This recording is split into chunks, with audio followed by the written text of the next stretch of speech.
Subscribe to Cheating Tales Lab. Now let's begin. Ryan Daniel gripped the steering wheel as he navigated through the midday traffic, his mind already on the evening shoot. The documentary on underground music venues wasn't glamorous work, but it paid well enough, and more importantly, it kept him close to home. Close to Jamie, his 4-year-old son whose laugh could turn the worst day around. His phone buzzed. Karen's name lit up the screen. "Hey, babe," he answered, wedging the phone between his shoulder and ear. "Ryan, I'm so sorry. The hospital called me in early. Some kind of emergency with the scheduling system." His wife's voice carried that familiar tension she got when work pulled her away from family time. As a surgical nurse, Karen Mackenzie Daniel lived at the mercy of emergencies. "I know you have that location scout at 3, but don't worry about it. I'll figure something out. My dad's available. He already said he'd love to watch Jamie for a few hours." Ryan hesitated. Roger Mackenzie wasn't a bad grandfather, exactly. He showed up for birthdays, remembered to ask about Jamie's preschool activities, always brought expensive gifts. But something in the older man's manner had always felt slightly off to Ryan. The way Roger's eyes would linger a bit too long on Jamie, or how he'd insist on giving the boy baths when he visited, even though Jamie was old enough to bathe himself with supervision. "Ryan? You there?" "Yeah, sorry." "Sure, Roger's fine. You don't sound convinced." "No, it's good. I'm probably just being paranoid." He forced lightness into his voice. "Must be from watching too many true crime documentaries for research." Karen laughed. "Your job is making you suspicious of everyone. My dad adores Jamie. They'll have fun together." After hanging up, Ryan tried to shake off the unease. He'd never caught Roger doing anything inappropriate. The old man was just peculiar, distant. Roger had raised Karen as a single father after his wife died when Karen was 12, and maybe that explained his awkwardness. Not every grandfather was the warm, cookie-baking type. By 2:30, Ryan pulled into his driveway in the quiet riverside suburb. Their house sat on a corner lot, a modest 2-story with a fenced backyard that bordered the Peck's property. Roger's silver Mercedes was already parked out front. "Daddy." Jamie launched himself off the porch, nearly tripping on his light-up sneakers. Ryan scooped him up, breathing in the scent of apple shampoo. "Hey, buddy. You ready to hang out with Grandpa Roger for a bit? He said we're going to do something special." Jamie's brown eyes sparkled with excitement. "A surprise." "Oh yeah? What kind of surprise?" "He said it's a secret. Just for us." Something cold slithered through Ryan's gut, but Roger emerged from the house before he could probe further. The older man was tall and lean, his silver hair precisely combed, wearing khakis and a polo shirt that looked freshly pressed despite the casual setting. "Ryan, right on time." Roger's smile didn't quite reach his pale blue eyes. "Karen said you need to be gone by 3? Location scout across town. Should be back by 6:30, 7 at the latest." Ryan set Jamie down, then crouched to his son's level. "You be good for Grandpa, okay? Mind your manners." "I will, Daddy." Ryan straightened, meeting Roger's gaze. "Call me if anything comes up." "Anything at all." "Of course." Roger's hand settled on Jamie's shoulder, fingers curling slightly. "We'll be just fine. Won't we, champ?" Jamie nodded enthusiastically, and Ryan forced himself to walk back to his car. This was ridiculous. Roger was family. Karen trusted him completely. Ryan was just on edge from too many late nights editing footage of society's underbelly. Still, he sat in the car for a moment longer than necessary, watching through the windshield as Roger led Jamie back inside. The door closed, and Ryan started the engine. The location scout took longer than expected. The venue owner wanted to negotiate terms, then insisted on showing Ryan every inch of the space, while sharing rambling stories about bands that had played there in the 90s. By the time Ryan escaped, it was nearly 6. He was 15 minutes from home when his phone rang. Penny Peck's name flashed on the screen. His neighbor rarely called. They exchanged friendly waves and occasional small talk about lawn care, but that was the extent of their relationship. "Hello? Ryan? Ryan, you need to get home. Right now." Penny's voice was shrill, bordering on panic. "What's wrong? Is it Jamie?" I don't know how to explain. Just come home. Please. Hurry." "Penny, what did you see?" "Through your window. The one facing my kitchen. I was doing dishes and I looked over and I saw." Her voice broke. "Just come. I already called my husband. He's on his way home too. Just please hurry." The phone went dead. Ryan's hands tightened on the wheel as he swerved into the left lane, accelerating past the speed limit. His mind raced through possibilities, each worse than the last. Jamie hurt. Roger having a medical emergency. A break-in. Or something else. Something that explained why Penny sounded terrified instead of just concerned. He ran 2 red lights and nearly sideswiped a pickup truck. The suburban streets blurred past. His street. His house. He barely remembered to put the car in park before he was out, sprinting toward the back door, because it was closer and he didn't want to waste seconds. The door was unlocked. He burst through into the kitchen, and the house was quiet. Too quiet. No TV sounds. No laughter. Jamie. His voice echoed. Roger. He moved through the kitchen into the living room. Nothing. Then he heard it. A faint sound from upstairs. Movement. A drawer closing. Ryan took the stairs 3 at a time. The hallway stretched before him. Jamie's bedroom door was ajar, lights spilling out. He pushed it open. The scene branded itself into his brain with crystalline clarity. Jamie lay on his bed, completely still, wearing only his underwear. His skin looked wrong. Too pale, limbs arranged too carefully. Roger stood beside the bed with a camera in his hands, the kind of expensive DSLR professionals used. A tripod stood in the corner. Lights. Actual photography lights, positioned around the bed. Roger's head snapped up. For one frozen moment, their eyes locked. Then Roger lowered the camera, and his expression shifted into something Ryan had never seen on the older man's face. Not fear. Not guilt. Calculation. You weren't supposed to see this, Roger said quietly, his voice perfectly calm. You said 7. It's only 6. Ryan's vision narrowed. The room seemed to tilt. He was aware of his fists clenching, his breathing going shallow, but distantly, as if it were happening to someone else. What did you do to my son? He's fine. Just sleeping. Roger set the camera down on the dresser with careful precision. He'll wake up in an hour or so. Won't remember a thing. The casual tone, the complete lack of remorse. It snapped something loose in Ryan's chest. He crossed the room in 2 strides and slammed Roger against the wall, forearm pressed against the older man's throat. What did you do? Roger didn't struggle. His pale eyes held something almost like amusement. Nothing that can't be undone. Yet, this was just the beginning, Ryan. Just photographs. Innocent enough, really. Nothing a court would care about. Ryan's arm pressed harder. Roger's face began to redden. Dad? Ryan. The voice from downstairs, Karen's voice, froze him. She was home. The hospital must have let her go early. Roger's lips curved into a smile even as he struggled for air. What are you going to tell her, he whispered. That her father, who raised her alone, who she adores, is a monster? With what proof? A few photos of a sleeping child? I'll say I was practicing my photography. That you attacked me for no reason. Footsteps on the stairs. Ryan's mind split into 2 tracks. One screamed to crush Roger's windpipe, to eliminate the threat permanently. The other calculated frantically. Karen would see her father with bruises, Ryan in a rage, Jamie unconscious. Who would she believe? He released Roger and spun to Jamie, gathering his son's limp body into his arms. The boy was warm, breathing steadily, but completely unresponsive. Drugged. Roger had drugged his child.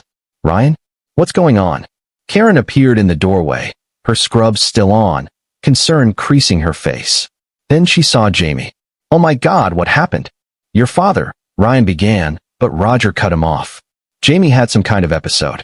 Roger's voice was rough from the pressure on his throat, but steady. He rubbed his neck, the redness already visible. He just collapsed.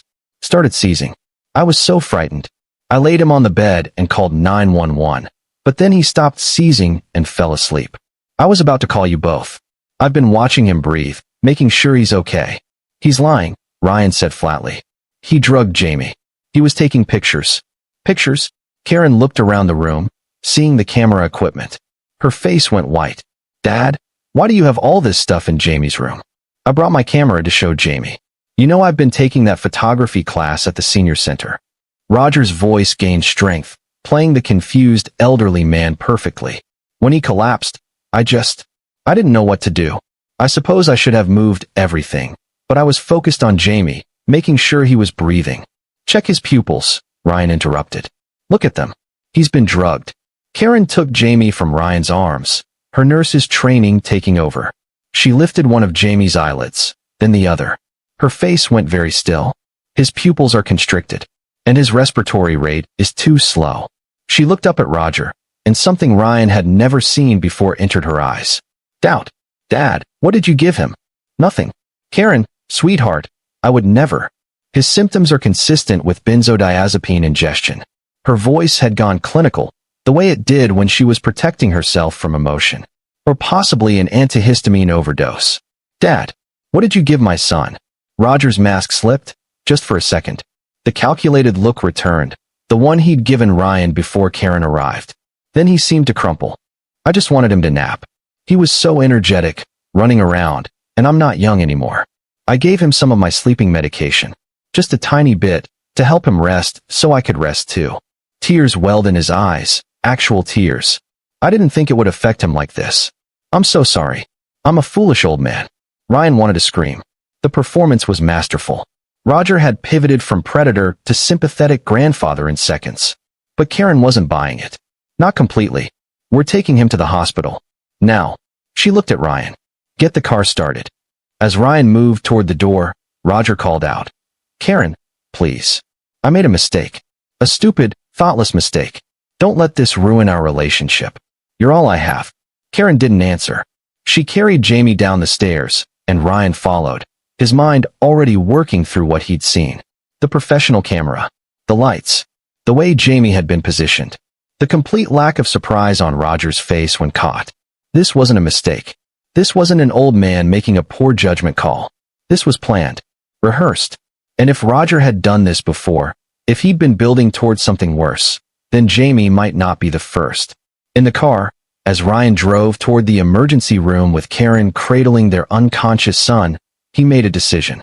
He'd spent the last 8 years documenting hidden truths, exposing corruption, following trails that others missed. He'd investigated child trafficking rings in Southeast Asia, corruption in foster care systems, abuse in youth detention centers. He knew how these predators worked, knew how they hid, how they networked, how they protected each other. And now he was going to use everything he'd learned to destroy Roger McKenzie. Not just destroy him, obliterate him, make him wish he'd never laid eyes on Jamie. But he'd have to be smart, patient, because Roger was right about one thing. What Ryan had witnessed might not be enough for a conviction. A sleeping child and some camera equipment. A grandfather's word against a son-in-law's accusation. Ryan would need more. He'd need everything. And he'd get it. He glanced in the rearview mirror at Roger's house, already planning his next move. The old man had made a fatal mistake. He'd shown Ryan what he was. Now Ryan would show Roger what happened when you threatened a father's child. At the hospital, the ER doctor confirmed what Karen had suspected. Jamie had Ambien in his system, a significant dose for a child his size. The toxicology report would take days to come back with exact levels, but the preliminary tests were damning. We need to report this, the doctor said quietly, glancing between Ryan and Karen. This is a case of inappropriate medication administration to a minor, potentially criminal. Ryan watched Karen's face as she processed this. The color drained from her cheeks. Her father, the man who'd raised her, who'd been her only parent for most of her life, had poisoned her son. I need to make a call, she said finally, her voice hollow. She stepped into the hallway, and through the window, Ryan could see her on the phone. Her body language was rigid, controlled. When she came back, her eyes were red but dry. I called my dad.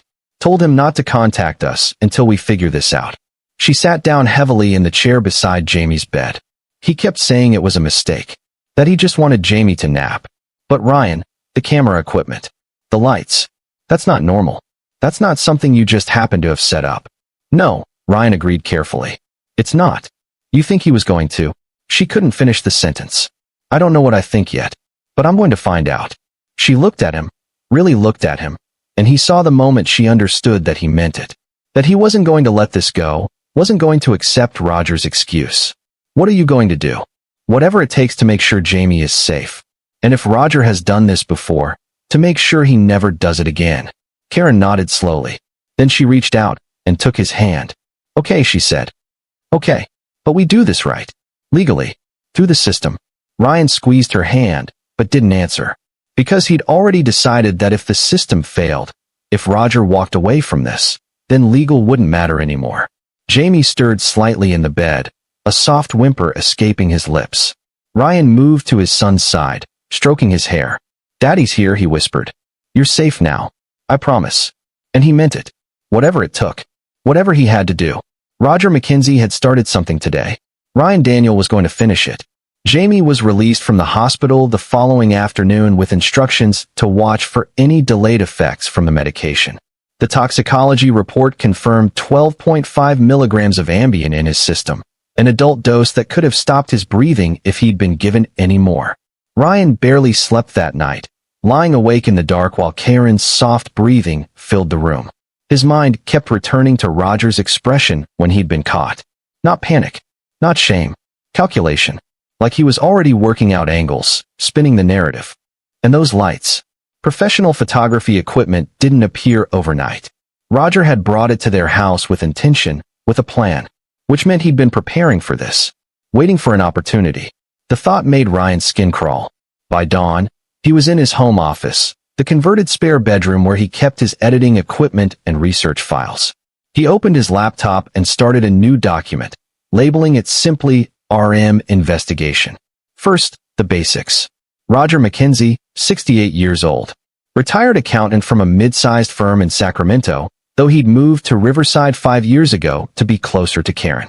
Widowed. No criminal record. Ryan had already checked that. On paper, Roger was clean. But Ryan had learned long ago that predators didn't always leave official trails. They were careful, patient. They built respectable facades and hid behind them. He pulled up Roger's social media. Minimal presence, a Facebook account with sparse posts, mostly shared articles about photography and comments on Karen's photos. LinkedIn showed his career history, 32 years at the same accounting firm, steady progression to senior accountant, retired with full pension. Surface level, everything looked normal. Ryan dug deeper. He cross-referenced Roger's name with news archives, court records, anything that might show a pattern. Nothing. Then he tried a different approach, looking at the photography angle. Roger had mentioned a senior center class. Ryan found the Riverside Senior Center's website and called their main number. "Good morning, Riverside Senior Center. This is Dee speaking." "Hi, Dee. I'm trying to find information about photography classes. My father-in-law, Roger McKenzie, mentioned he was taking one." "Oh, Mr. McKenzie. Yes, he was in our Introduction to Digital Photography course last fall. Lovely gentleman. Very dedicated student. Was. He's not taking classes anymore. Well, the intro course ended in December. We offered an intermediate course this spring, but he didn't enroll. Said he wanted to practice on his own for a while." Dee's voice brightened. "Is he thinking about coming back? We'd love to have him. He had a real eye for composition." "What kind of subjects was he photographing?" "Oh, the usual for beginners. Landscapes, still life, that sort of thing. We did a whole unit on portrait photography too. He was particularly interested in that section." Ryan's stomach tightened. Did he bring models? Or photograph other students? "No, actually. He said he wanted to practice with his grandson. Brought in some lovely photos of a little boy. That must be your son. The instructor said he had a natural talent for child photography. Very patient, very good at capturing candid moments." "Right. Thank you for your time." Ryan hung up, his hand trembling slightly. Roger had been practicing, learning how to photograph children specifically, and he'd been showing photos of Jamie to a class full of people, normalizing it, building a cover story. This wasn't opportunistic. This was methodical. He spent the next 3 hours searching through predator databases, cross-referencing techniques, reading case files from his own documentary research. There was a pattern to how these men operated. They tested boundaries gradually, started with fully clothed photos, normalized the camera around the child, then progressively pushed further. The question was, had Roger pushed further before Jamie?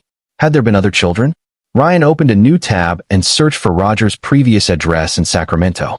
A house in a quiet suburb, sold 5 years ago when he moved to Riverside. Ryan pulled up property records, then used satellite view to scan the neighborhood. Several houses with swing sets. Young families. Lots of potential targets. He needed to know if anyone had reported anything. But police reports weren't public unless they resulted in charges, and Roger had no record. Ryan would have to go around official channels. He checked the time, 9 a.m. Karen had taken the day off work to stay with Jamie, who was currently watching cartoons in the living room, seemingly unaffected by yesterday's ordeal. The resilience of children was both wonderful and terrifying. Ryan grabbed his keys. "I need to run some errands," he called to Karen. "Be back in a few hours." She appeared in the office doorway, worry etched in her face. "Where are you going?" "Following up on some things." "About your dad." She bit her lip. "The police said they'd investigate. Maybe we should just let them.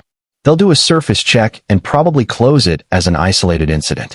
Elderly man gave medication to his grandson without thinking. First offense. Maybe he gets a warning. Ryan met her eyes. "I need to know if there's more. If Jamie was in danger of worse than what we saw." Karen was silent for a long moment. Then she nodded. "Be careful. My dad. He's not what I thought he was. But he's also smart. If you start digging, he'll know. Let him know. I want him scared." The drive to Sacramento took 2 hours. Ryan had the address of Roger's old house programmed into his GPS, but he drove past it without stopping. Instead, he parked 3 blocks away and walked back, studying the neighborhood. Upper middle class. Well-maintained homes. A pocket park at the end of the street where kids played on swings and slides. The kind of place where people knew their neighbors, where kids rode bikes until dark. The kind of place where a trusted, friendly grandfather would blend in perfectly. Ryan approached the house directly next to Roger's former residence. A woman in her 50s answered the door, suspicious until he explained he was doing research for a documentary about neighborhood safety. "I'm talking to longtime residents about community dynamics, criminal activity, anything unusual that's happened over the years. I understand a Roger McKenzie used to live next door?" Her expression shifted, not recognition of the name, but something else. Discomfort. "He moved away several years ago," she said carefully. "Did you know him well?" "Not really. He kept to himself mostly. Quiet neighbor." She started to close the door. "Did he ever interact with children in the neighborhood?" She froze. For a second, Ryan thought she'd slam the door.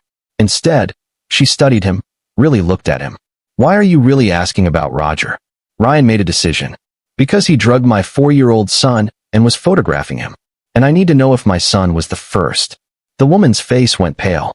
She glanced back into her house, then stepped outside, pulling the door mostly closed behind her. "My daughter was friends with a girl who lived across the street. Margie Downs. Sweet kid. When she was about 7, she started acting strange. Nightmares.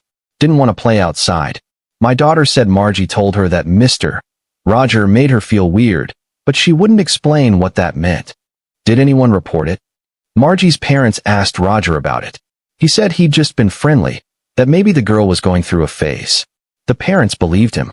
Roger seemed so harmless. She wrapped her arms around herself. A few months later, Margie's family moved away. My daughter lost touch with her. "Do you remember Margie's last name?" "Her parents' names. The Downs family. Christine and Michael Downs. I don't know where they went." Ryan got Michael Downs' contact information from a public record search and called him that afternoon from a coffee shop parking lot. The man was wary at first, but when Ryan explained about Jamie, there was a long silence. "Mr. Downs? Are you still there? We should have reported him." The man's voice was thick with old guilt. But Margie couldn't tell us exactly what happened. She just said Mr. McKenzie played picture games with her. We asked Roger, and he said he'd let her pose for some photography practice shots in his yard. Said it was innocent. We wanted to believe him. "Did he ever show you the photos?" "No. He said he deleted them because he didn't want to make us uncomfortable. At the time, we thought that was considerate." Now, Downs exhaled shakily. "Is your son okay?" "Physically, yes. But Downs, I need to know, was there anyone else? Any other kids Roger showed interest in?" "There was a boy, younger than Margie. I saw Roger talking to him at the park a few times. The kid's family moved too, about 6 months after we did. Different direction. I always wondered." Ryan got those names too. Then another lead, and another. By the time he drove back to Riverside, he had a list of 5 families who'd lived near Roger, for had moved away within a year of living there. That couldn't be coincidence. He arrived home after dark to find Karen putting Jamie to bed. She met him downstairs, exhaustion and dread warring on her face. "Did you find something?" Ryan showed her his notes. Watched as she read through the names, the timestamps, the pattern that emerged. "He's done this before," she whispered. "Multiple times. And he got away with it because parents wanted to believe the best. Because kids couldn't articulate what made them uncomfortable. Because Roger was careful. Ryan's jaw clenched. But he got sloppy with Jamie. Or maybe bold. He thought he had time. Thought I wouldn't be back until 7. He made a mistake. What do? We build a case so airtight that he can't talk his way out of it. And then we make sure everyone knows exactly what Roger McKenzie is. Karen looked toward the stairs, where their son slept. When she turned back to Ryan, something had hardened in her eyes. Tell me what you need me to do. Over the next week, Ryan became a ghost. He arranged for a colleague to take over his current documentary project, citing a family emergency. Then he disappeared into his investigation. He tracked down 3 of the 5 families from Roger's Sacramento neighborhood. 2 refused to talk, still clinging to the belief that nothing had really happened. But the third, a couple named Casey and Tracy McKay, whose son had been 5 at the time, broke down when Ryan explained about Jamie. We knew something was wrong. Tracy said over video call, tears streaming down her face. Tony would come back from playing outside and be different. Quiet. He started wetting the bed again. We asked if anyone had heard him, but he said no. He just said Mr. Roger played special games that were our secret. Did you contact the police? Casey's face was grim. We tried. But Tony couldn't tell them anything specific. No physical abuse. No witnesses. And Roger had already established himself as the friendly neighborhood grandpa. The cops said without evidence of an actual crime, there wasn't much they could do. They talked to Roger, who denied everything. Said he'd waved at Tony a few times, maybe let him pet his dog. That was it. You had a dog? Ryan asked. No, Roger did. A golden retriever. He'd walk it around the park, use it to interact with kids. The dog died about a year before he moved. A prop. Roger had used the dog as a tool to gain trust and access. Where's Tony now? Ryan asked. Therapy, Tracy said quietly. He's 12 now. Still has nightmares. We moved across the country to get away from those memories. But they followed him. Ryan recorded the conversation, with permission, and added it to his growing file. Then he made a risky move. He called Roger. The old man answered on the 3rd ring. Ryan, I've been hoping you'd call. Have you? Of course. To discuss this misunderstanding. Karen won't answer my calls. I understand she's upset, but surely we can work through this like adults. Ryan kept his voice neutral. What happened with Jamie wasn't a misunderstanding. I made a poor judgment call. I've admitted that. But the way you attacked me, the accusations you're making, it's tearing this family apart. Is that what you want? I want the truth. The truth is that I'm an old man who made a mistake. Nothing more sinister than that. Roger's tone shifted, became almost cajoling. You're a documentarian, Ryan. You chase stories, see conspiracies where there are none. Sometimes a cigar is just a cigar. And sometimes a predator is just a predator. Silence. Then Roger's voice went cold. Be very careful what you say. Slander is actionable. And I have resources you might not expect. Is that a threat? It's a warning. Let this go. For Karen's sake, if not your own. She's already lost her mother. Don't make her lose her father too, over a misunderstanding. See, that's the thing, Roger. I've been doing some research. Talked to some of your old neighbors. The Downs family. The McKays. Interesting how many families moved away from your street. Another pause, longer this time. I don't know what you think you've discovered, but I'd be very careful about spreading rumors based on hearsay from strangers. They're not strangers. They're parents who trusted you, who let you near their children, and who've been living with guilt ever since. Guilt over what? Nothing happened to those children. Nothing happened to Jamie. You're creating a narrative that doesn't exist. Then you won't mind if I keep digging. Maybe contact the senior center where you took those photography classes. See if anyone else noticed your particular interest in child portraiture. Roger's breathing changed, just slightly, but Ryan caught it. A hitch. The first real sign of worry. What do you want, Ryan? I want you to confess. Everything. Every child you've targeted. Every boundary you've crossed. I want you to turn yourself in and face consequences. Roger laughed. Actually laughed. You have nothing. No evidence. No proof. Just the word of some parents whose children had overactive imaginations. And one incident with my grandson that amounts to poor judgment at worst. No prosecutor would touch this case. Maybe not yet. But I'm patient. And thorough. I've spent years investigating people who thought they were untouchable. You're not special, Roger. You're just another predator who got away with it for too long. And you're just an angry father seeing monsters and shadows. This conversation is over. Don't contact me again. The line went dead. Ryan sat back, heart pounding. He'd shown his hand, let Roger know he was being investigated. Risky, but also necessary. Because now Roger would make a move. And when he did, Ryan would be watching. He was still at his desk an hour later when Karen came in. I heard you on the phone with him. I wanted to see how he'd react. Confirm what I already suspected. And he's not going to confess. He thinks he's smarter than me. Thinks he can wait this out. Karen sat down across from him, her face drawn. Ryan, I need to tell you something. About my mother. He waited. She died when I was 12. Car accident, supposedly. She was driving home late at night and went off the road into a ravine. But Karen's voice trembled. I've been thinking about it. About things I noticed back then but didn't understand. My mom had been different in the months before she died. Angry. She and my dad fought constantly. I'd hear her crying at night. You think the accident wasn't an accident? I think my mom might have found out what he was. And I think she either couldn't live with it, or she couldn't finish. Ryan's blood went cold. Did your mom have any siblings? Anyone she might have confided in? Her sister, Gloria. They weren't close, but they talked sometimes. She lives in Oregon. Can you get me her number? Gloria Porter answered on the second ring. When Karen identified herself, there was a sharp intake of breath. Karen, it's been years. I know, Aunt Gloria. I'm sorry, but I need to ask you something about my mom. What about her? Karen glanced at Ryan, then took a breath. Did she ever say anything to you about my dad? About being worried about him? Long silence.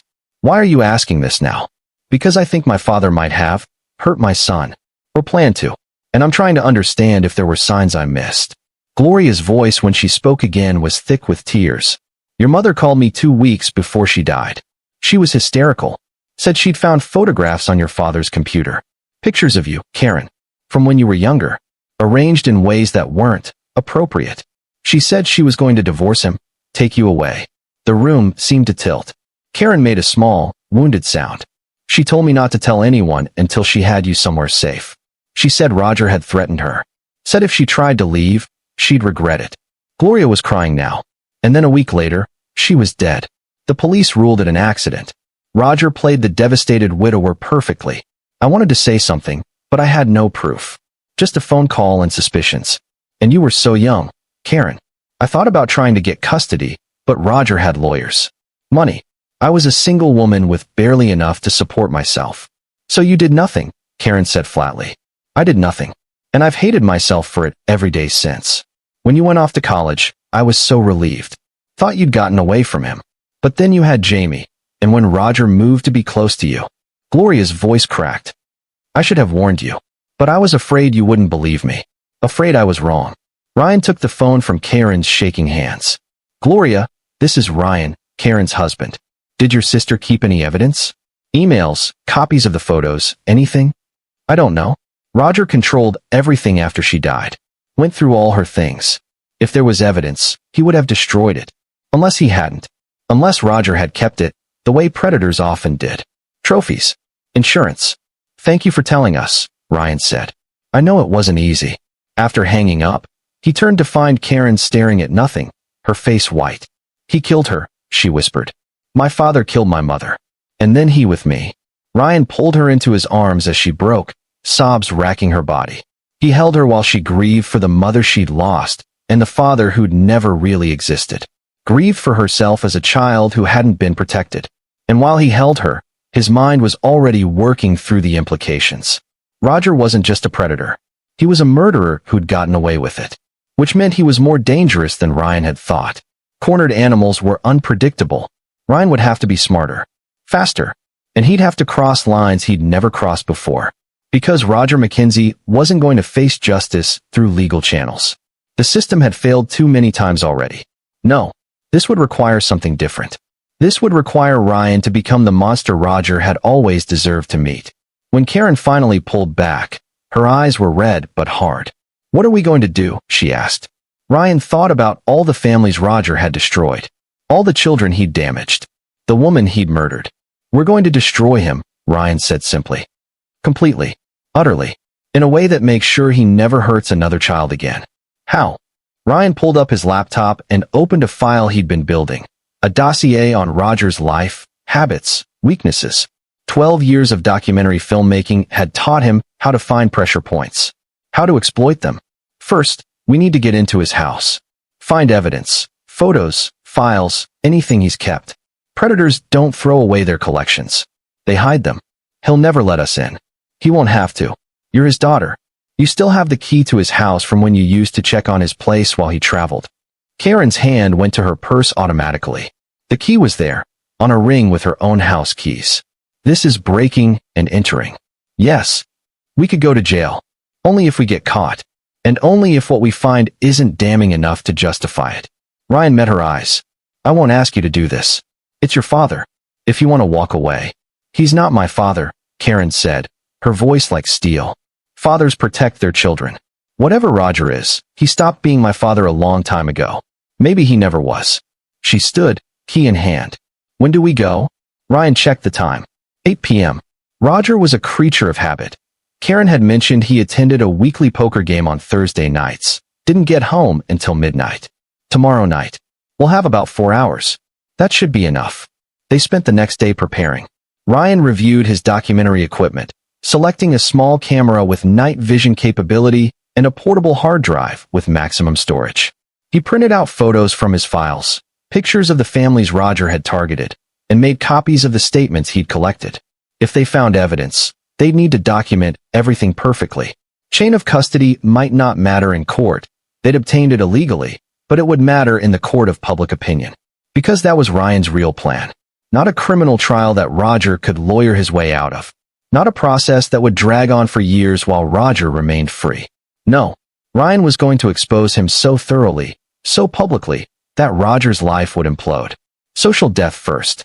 Then criminal prosecution would follow naturally, backed by overwhelming public pressure. Thursday evening, they left Jamie with Karen's friend Regina Gibson, claiming they needed a date night to process stress. Regina, who'd heard a sanitized version of the incident, grandfather gave wrong medication by mistake, was happy to help.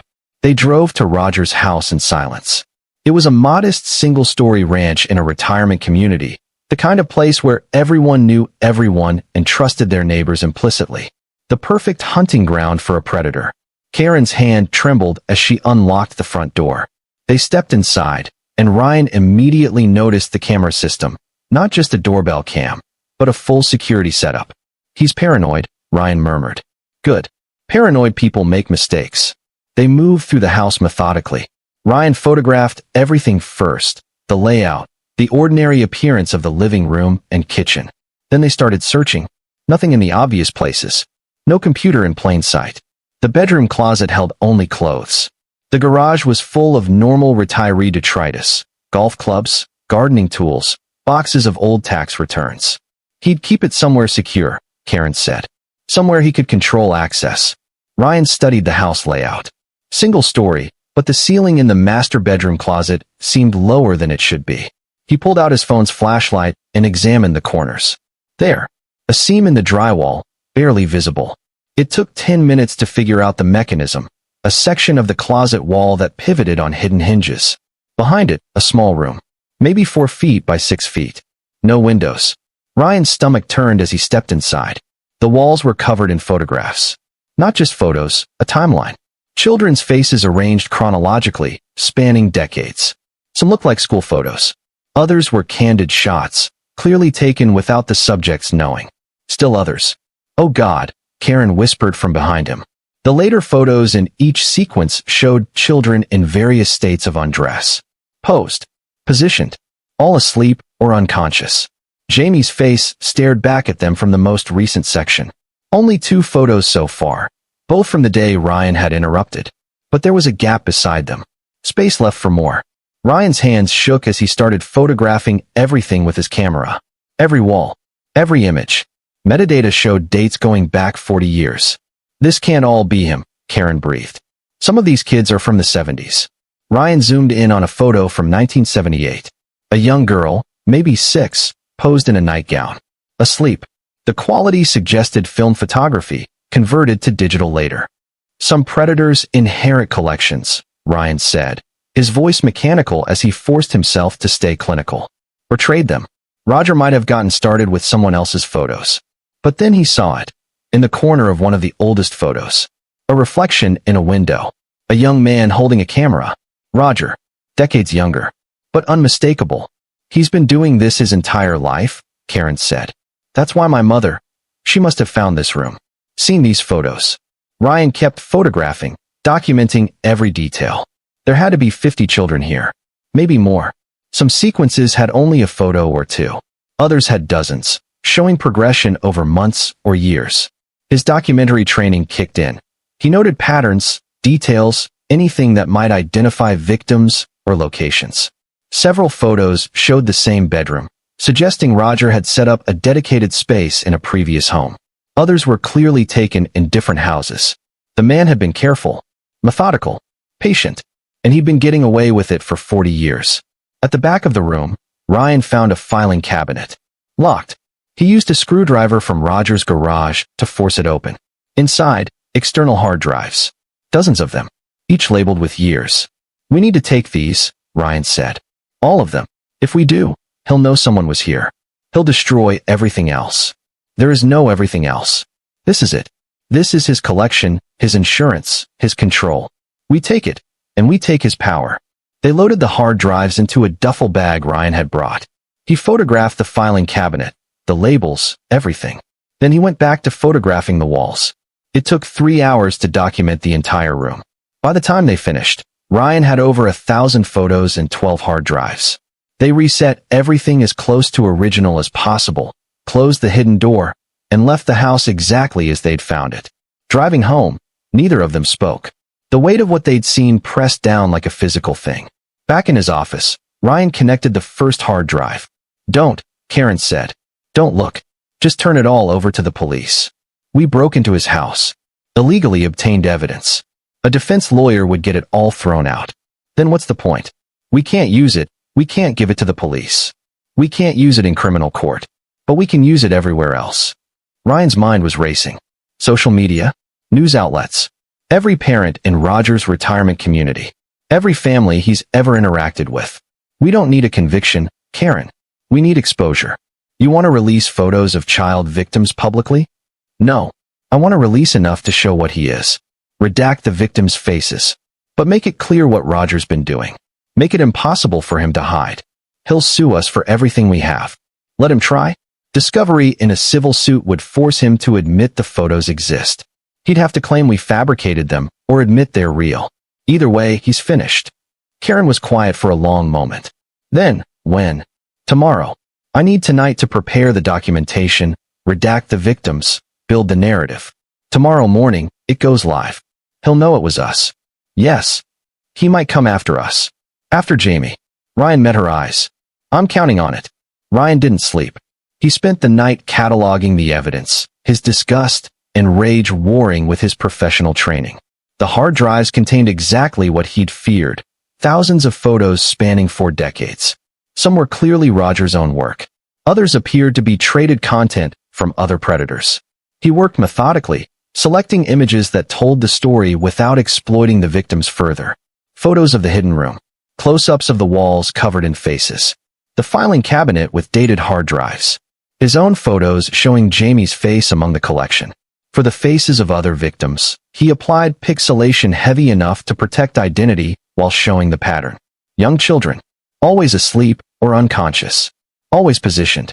By dawn, he had a 40-page report documenting everything. The families he'd interviewed. Gloria's testimony about Karen's mother. The evidence from Roger's house. He included timestamps, metadata, context for every claim.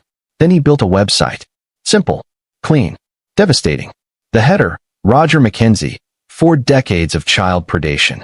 He uploaded the report as a PDF. Embedded select photos. Added video interviews with the parents who'd consented to be recorded. The final touch, a victim hotline number, encouraging anyone else Roger had targeted to come forward. At 6 a.m., he sent the link to every major news outlet in California. Local television stations. Newspapers, online news sites, true crime podcasts, anyone who might pick up the story.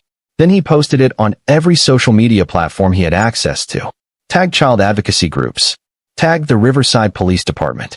Tagged the FBI. By 7 a.m., his phone was ringing off the hook. By 8 a.m., a news van was parked outside Roger's house. By 9 a.m., the website had crashed from traffic. Ryan had anticipated this. He had mirrors set up on 3 other servers. At 9:30 a.m., Roger called. Ryan almost didn't answer, but he wanted to hear it. Wanted to hear the moment Roger realized he was finished. "You're a dead man." Roger's voice was shaking, with rage, not fear. "Do you understand what you've done? You've destroyed evidence. Contaminated a potential crime scene. You've committed multiple felonies. So have you. For 40 years. Those photos are fake. Fabricated. I'll prove it. And then I'll sue you for everything. Your house. Your career. Your freedom. You'll spend the next decade in prison while I walk free. You really think you can convince people those photos are fabricated? All of them. With metadata going back to 1978? With parents corroborating that their children were in your neighborhood? I'll convince a jury. That's all that matters. There's not going to be a trial, Roger. Your life is over. By this afternoon, every person you've ever known will have seen what you are.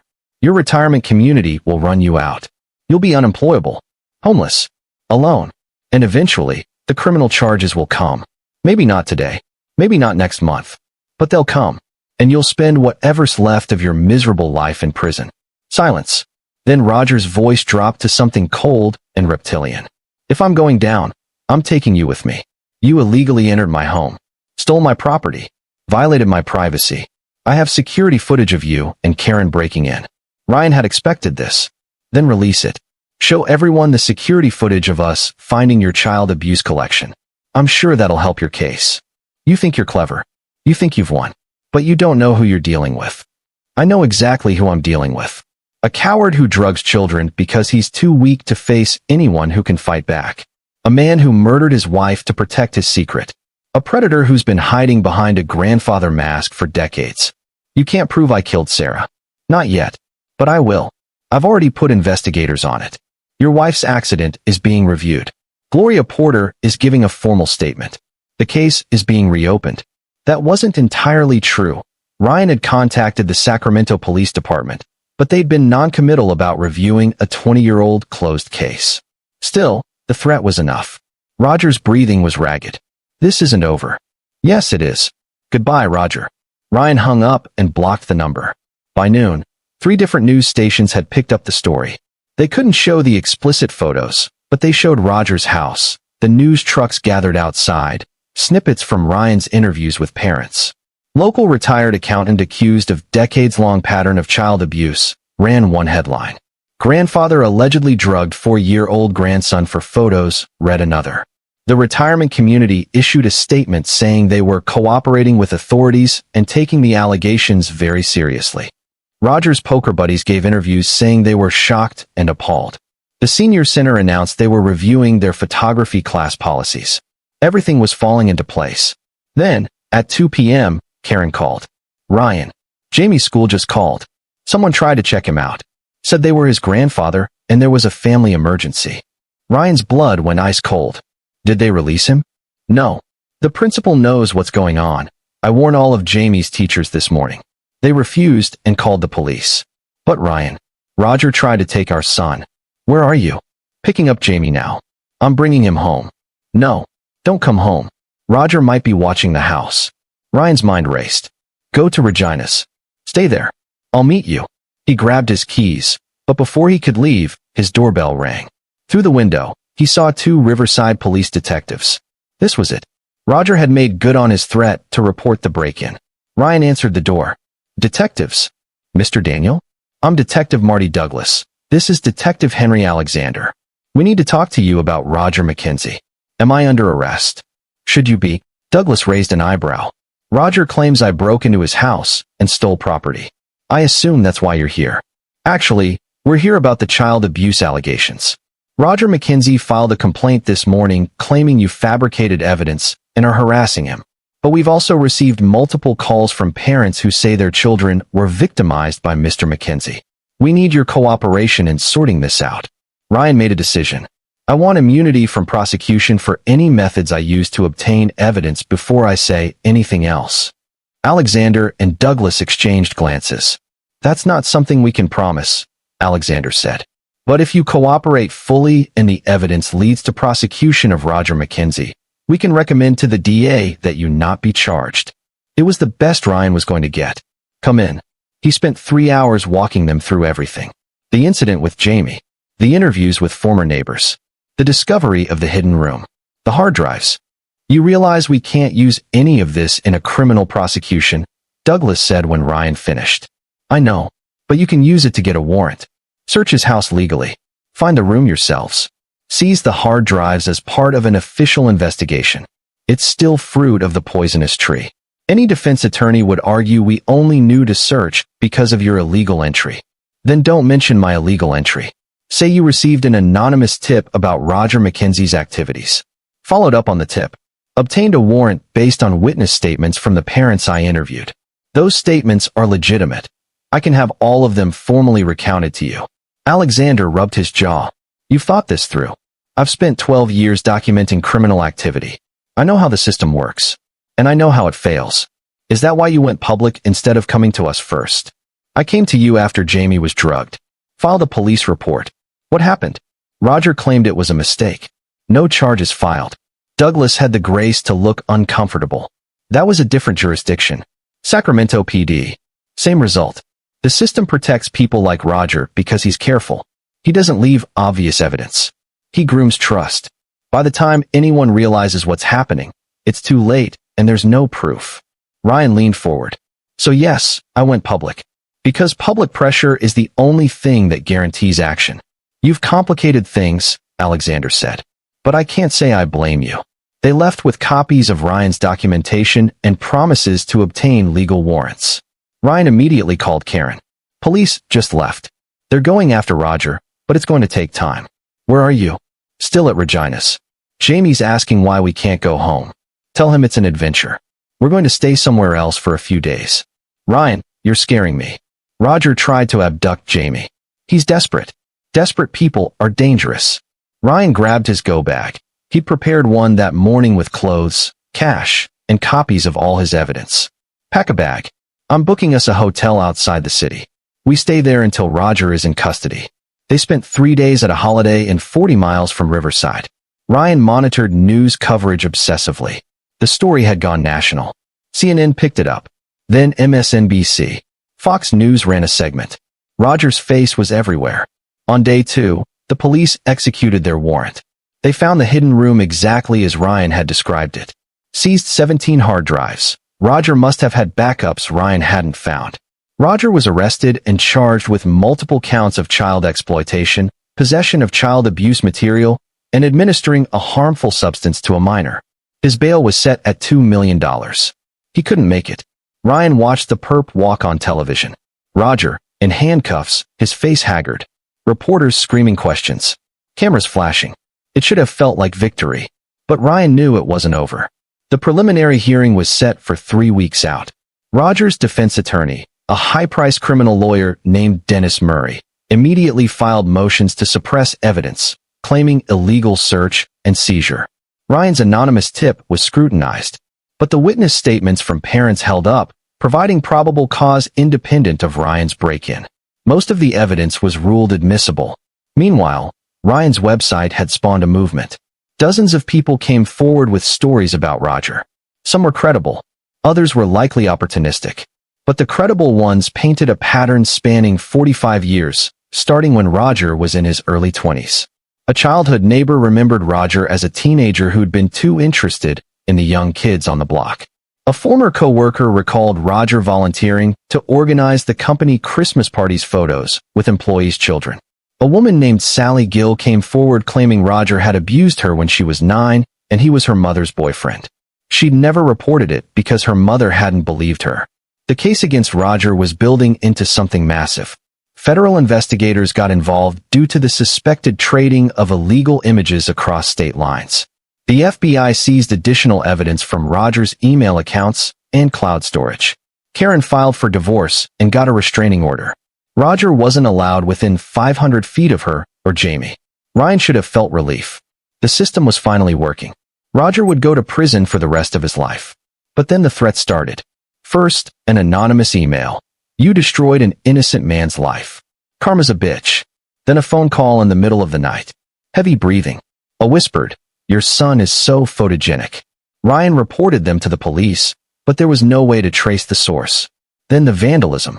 Someone spray-painted "liar" across Ryan's car, slashed his tires. Karen grew paranoid, jumping at every sound.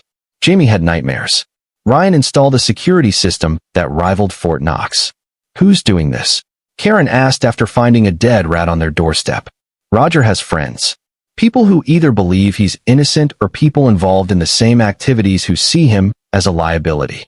Ryan cleaned up the rat, his jaw clenched. They want us scared. Want us to recant. We can't recant. The evidence. I know. But they don't care about evidence. They care about intimidation. The harassment escalated. Someone hacked Ryan's email and sent messages to his professional contacts claiming the documentary maker had fabricated evidence for publicity. Ryan lost 3 contracts. His bank accounts were targeted. Fraudulent charges appeared, requiring hours on the phone to resolve. Someone called Child Protective Services, claiming Ryan and Karen were unfit parents. The investigation was closed quickly, but the stress took its toll. We can't live like this, Karen said after the CPS visit. Jamie is terrified. I'm terrified. Just a little longer. Until the trial. And then what? Roger gets convicted and goes to prison, but his network stays out there? These people won't stop. She was right. Ryan had exposed one predator, but in doing so, he'd made enemies of everyone who wanted Roger's activities to stay hidden. He needed to do more than just put Roger in prison. He needed to dismantle the entire network. Ryan spent the next week digging through the hard drives again, this time looking for patterns in the traded images. Metadata showed files coming from multiple sources. Email addresses embedded in the photo's properties. IP addresses from forums where the images had been shared. He compiled a list of 30 suspected individuals. Some were just email addresses. Others had enough information to identify them. Ryan turned the list over to the FBI. Then he did something riskier. He went on national television. The interview was with a major news program. Ryan, Karen, and one of the parents Roger had victimized sat across from the interviewer. Mr. Daniel, you've been accused by Roger McKenzie's defense team of fabricating evidence and pursuing a vendetta. How do you respond? Ryan looked directly into the camera. Roger McKenzie is not a victim. He's a predator who spent 45 years abusing children. The evidence against him is overwhelming. But he's not alone. There's a network of people like him, and they're trying to discredit me to protect themselves. What network are you referring to? The FBI has a list of 30 individuals who appear to have traded illegal images with Roger McKenzie. Some are being investigated now. Others are trying to intimidate my family into silence. But we won't be silenced. Every single person involved in exploiting children needs to face justice. The interview went viral. Within days, 2 more arrests were made. Men from Roger's trading network who'd been identified through the evidence. The harassment stopped. Not because the network had given up, but because Ryan had made himself too visible. Anything that happened to him now would draw immediate scrutiny. Finally, the trial date arrived. Roger McKenzie sat at the defense table, looking smaller than Ryan remembered. Prison had aged him. Or maybe the mask had just slipped completely, revealing the pathetic creature underneath. The prosecution's case was methodical.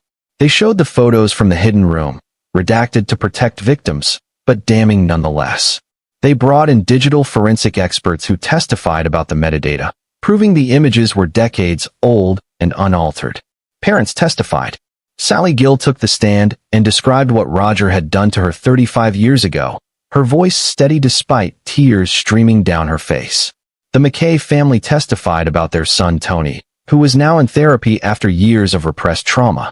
Gloria Porter testified about her sister Sarah's death, the suspicious circumstances, and her suspicions that Roger had been abusing Karen. Karen herself took the stand. She testified about finding the photos in her father's computer when she was a teenager, something she'd repressed until Gloria's testimony triggered the memory. How Roger had caught her, deleted the files in front of her, and convinced her she'd imagined it.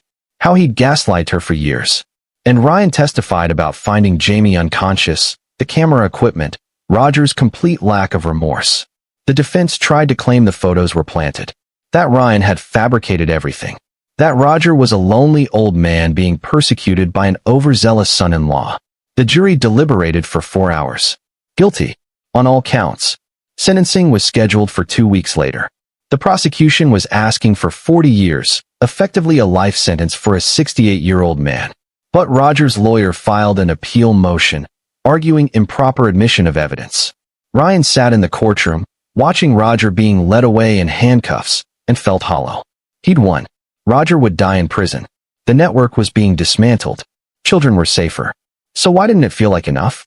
That night, Karen found him in his office, staring at his computer. You should be celebrating.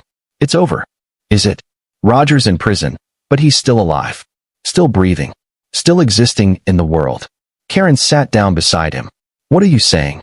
I'm saying that 40 years in prison doesn't feel like justice for 45 years of destroying children's lives. For murdering your mother. For what he did to you. The law is insufficient. Ryan turned to her. You know that. You've known it since Gloria told us about your mom. The system failed her. Failed you. Failed Jamie. The only reason Roger is facing any consequences at all is because I went outside the system. You want to kill him. It wasn't a question. Ryan didn't answer immediately. Then, I want him to suffer the way his victims suffered. Prison is too easy. Too clean. He gets meals, healthcare, a bed. Maybe some other inmates rough him up, maybe not. But he'll still exist. If you do something to him, you'll go to prison too. Maybe. Or maybe I'm smart enough not to get caught. Karen stood. I need you here. Jamie needs you here. Not in prison. Not on the run. Here. I know. Then let it go. Roger's life is over. He'll die in a cage. That's justice enough. Ryan nodded, but his mind was already working through scenarios. How to get to Roger. How to make him pay in a way that felt proportional to his crimes. Because Karen was wrong. It wasn't justice enough. Not even close. Sentencing day arrived. Roger was brought into the courtroom in an orange jumpsuit, shackled at the wrists and ankles. He looked diminished. Weak.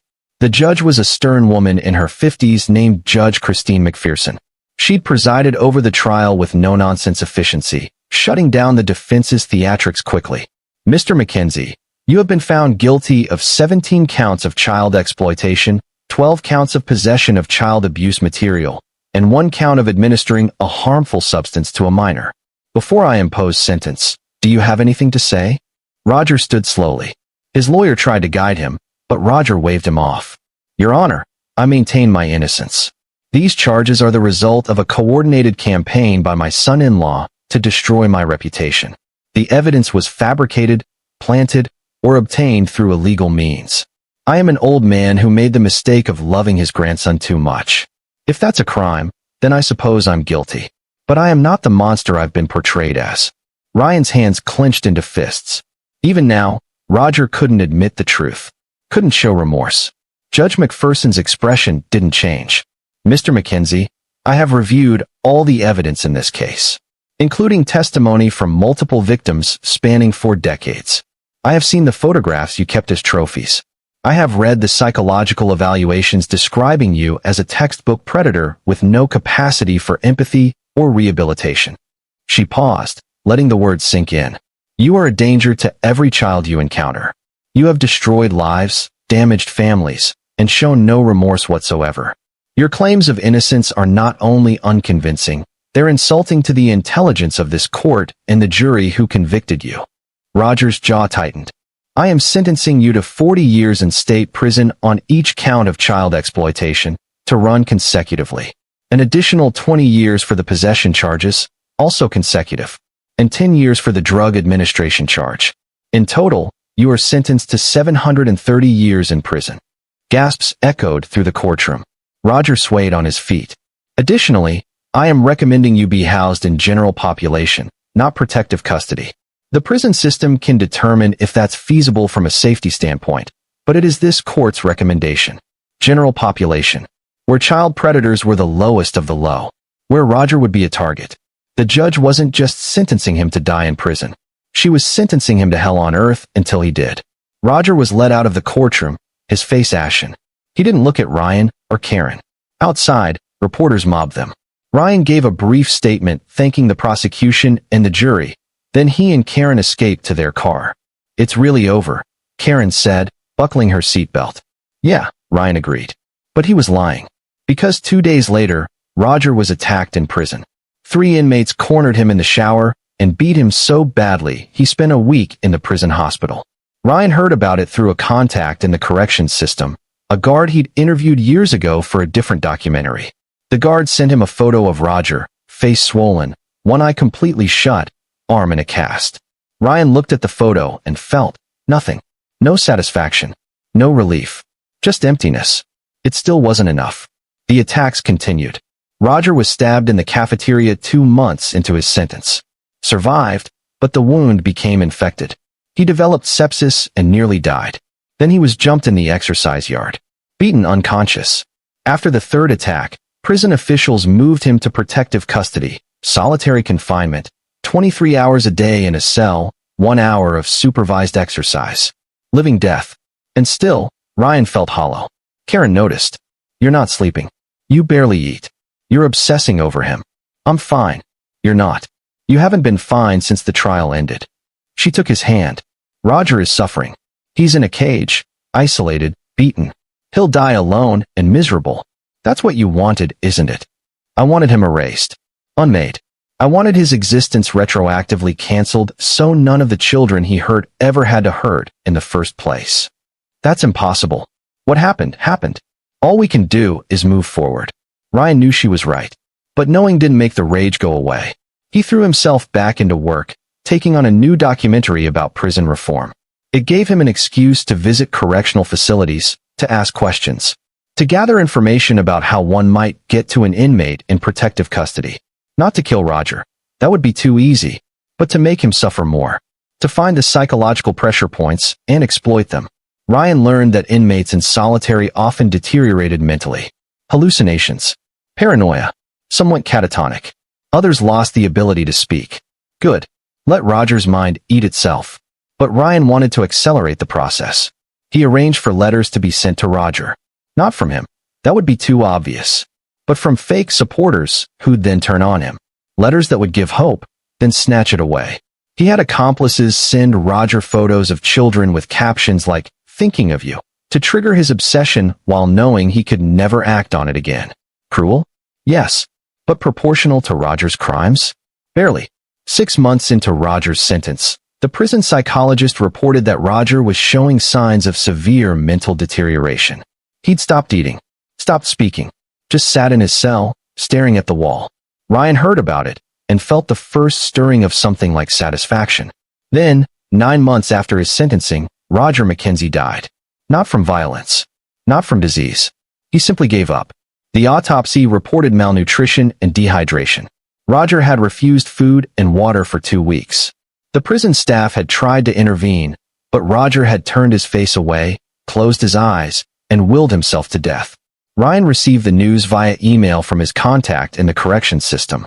He sat at his desk, reading the message twice to make sure he understood. Roger was dead. The monster was gone. He should feel relieved. Victorious. Instead, he felt cheated. Roger had chosen death. Had taken control one last time. Had escaped the suffering Ryan had wanted him to endure for decades. Ryan. Karen appeared in the doorway. Someone from the prison called. They said, "Is it true? Is he really dead?" "Yes." She sat down heavily. "How do you feel?" "I don't know." They sat in silence for a long time. Finally, Karen said, "We should tell Jamie. He's old enough to know his grandfather won't be around anymore." Jamie was 6 now. Old enough to remember that day, though they'd told him a sanitized version. Grandpa Roger had been sick. Had done something bad. Had gone away. They sat Jamie down that evening and told him that Grandpa Roger had died. Jamie processed this with the simple pragmatism of childhood. Is he in heaven? Ryan and Karen exchanged glances. "I don't think so, buddy," Ryan said finally. "I think people who hurt others don't get to go to the good place." "Where do they go?" "Nowhere. They just stop." Jamie seemed satisfied with this answer and went back to his toys. Later, in bed, Karen turned to Ryan. "Do you think it's really over now?" "The criminal case, yes. The civil suits from Roger's victims might take years. The investigation into his network is still ongoing. But for us? For Jamie, I think we can start healing." Ryan wanted to believe that. Wanted to let go of the rage that had consumed him for nearly a year.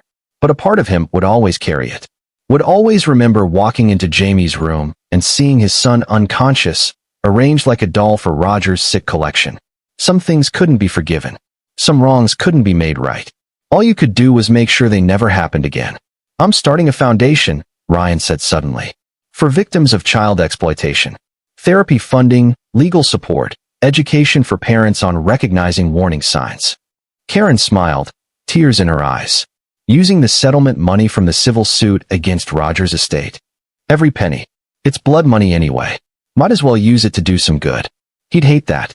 Knowing his money is going to help the people he hurt. Good. Let him roll in his grave. They fell asleep holding each other, and for the first time in months, Ryan didn't dream of Roger's face. The foundation launched 6 months later. They called it Sarah's Light, in honor of Karen's mother.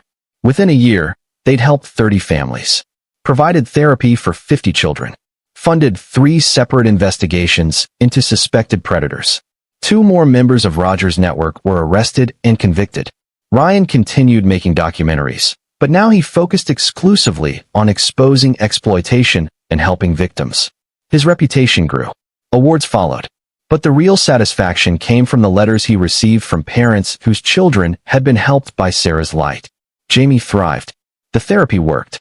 By age 8, he had only vague memories of that day. Mostly just remembered being sleepy and then waking up in the hospital. The trauma had been caught early enough to prevent lasting damage. Ryan counted that as the real victory. Not Roger's death. Not his conviction. Not even the dismantling of the network. But Jamie's laugh. His innocence preserved.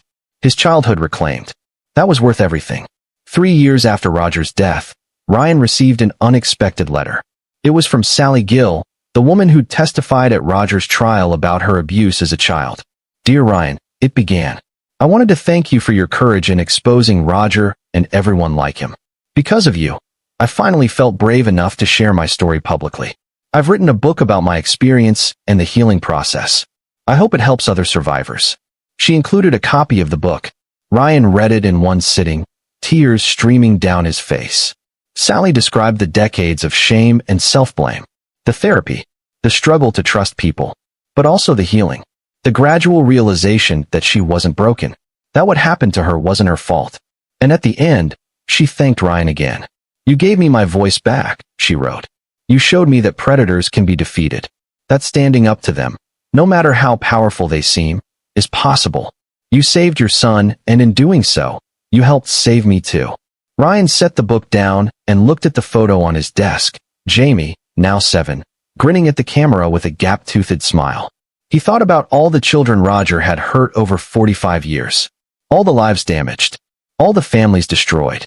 And he thought about the ones they'd saved.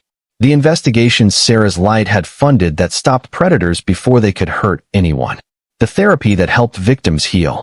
The education programs that taught parents to recognize warning signs. Roger McKenzie had left a wake of destruction.